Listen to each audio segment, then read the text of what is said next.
Mazz's Tears. The second tier. Hold on, let me get my pen. Mazz's Tears. Dallas. Buffalo. Tennessee. Mazz's Tears. Third tier. Okay, here we go. Hold on, let me get my pen. Mazz's Tears. Tears. A Thursday staple on Felger and Mazz. Mazz's Tears. Mazz's Tears. Brought to you by the Bernardi Auto Group. When it comes to auto dealers, the Bernardi Auto Group always finishes first with Mazz. That's because they sell and service Acura, Audi, Honda, Toyota, and Volvo. Bernardi for now, Bernardi for life. Find them now at BernardiAutoGroup.com. All right, what's the focus on Mazz's Tears today? Okay, so here's what we went with, Murray, and this is going to be a little bit of a flimsy, what's the word I'm looking for? Flimsy topic. Not flimsy topic's the wrong word. Half-assed. No, they're not half-assed. It's loosely defined is what I'm saying. Okay. So it's a little bit of a flimsy definition is what I should have said. I did a poor job explaining that. These are vagaries. And I'm trying to pick since 1980. Okay? So, we're talking in a 45-year period here now.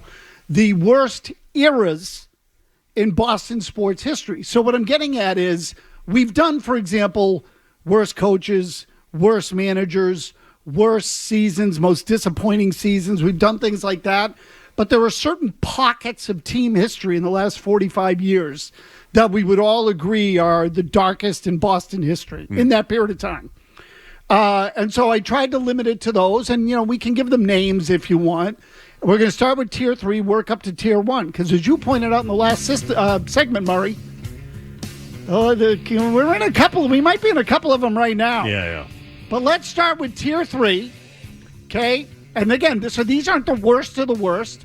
But the early 80s Red Sox, I don't know what you'd call those. I'd call them the Ralph Houck era, if you remember that. He was the manager of the team. I was too young for this. I mean, my first Red Sox game I ever went to was Yaz Day in '83. Oh, yeah. Okay. So, well, that was smack dab in the middle of it, Murray. Yeah. But they were a very mediocre team during these years.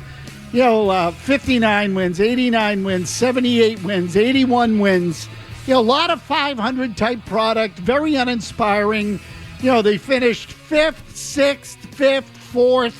There was 1/3 in there, but there was nothing inspiring about that team at all. The late 70s Celtics, we can call that the Tommy Heinsohn or I take that back. The Heinsohn/Satch Sanders era. Satch Sanders coached for 1 year in there. This was right before Larry Bird. yeah. They were bad. That was really bad. There was a really dark transitional times in Celtic history.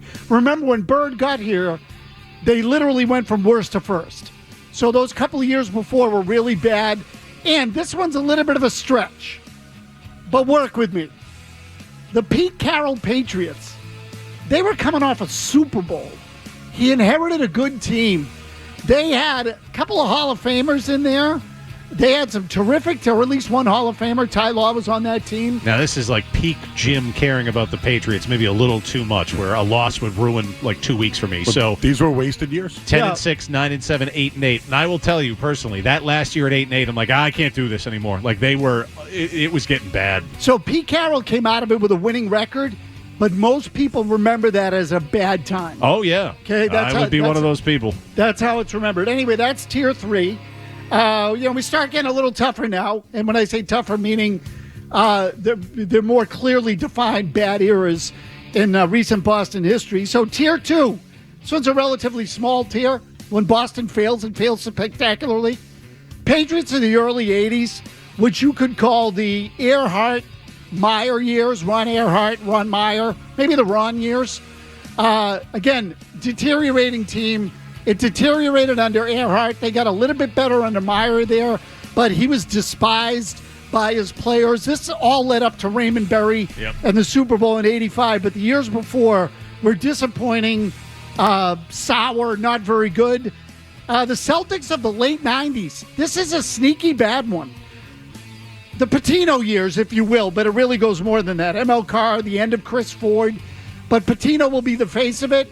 Do you know over a 7-year period, might have been 8 years even, the Celtics had the 7th worst record in the league over that full span. They were bad. It was bad for a while, almost a full decade. But the ones in Tier 1 really have a place unto themselves. So, Jimmy Stewart, if we could, let's go to our simulcast producer. I think it's Sarah today. Tier 1, these are what I would call the eras that made you want to sort of just disappear and not watch. Patriots of the early 90s, to me, might be the top of the list. Yeah. Those were the McPherson, Rod Rust years. Over a span of 4 seasons, the Patriots went 9-39 over 4 years. 9-39. The lockout Bruins, the mid-2000s or the first decade of the 2000s. Mike Sullivan, Dave Lewis. We can call that the lockout Bruins. Yeah. It was a season lost to the lockout in the NHL. That 3-year period, the worst in Bruins history. Ruined Andrew Raycroft's career. Yeah, the worst era in Bruins history that I can remember. And, Murray, I will say that otherwise the Bruins have been really exempt consistent from this list. Yeah. Yeah, they have been largely immune to this. No, but those early, I mean, there were a couple of blips here and there, but those early to mid-aughts Bruins were bad. Bad. It was bad. The Butch Hobson Red Sox, I should say Hobson Red Sox on the simulcast, not Hobson Patriots. That is probably my mistake, frankly, but those were really bad years. The team Scott Cooper lacked life. Yep, that was the Scott Cooper years. Yeah. Very good. And frankly, the current Patriots, it's a dark time. Current Red Sox, it shows up as a 500 record, but I would say that so much fan interest has been lost during this period of time. These qualify as the new dark ages for the Red Sox.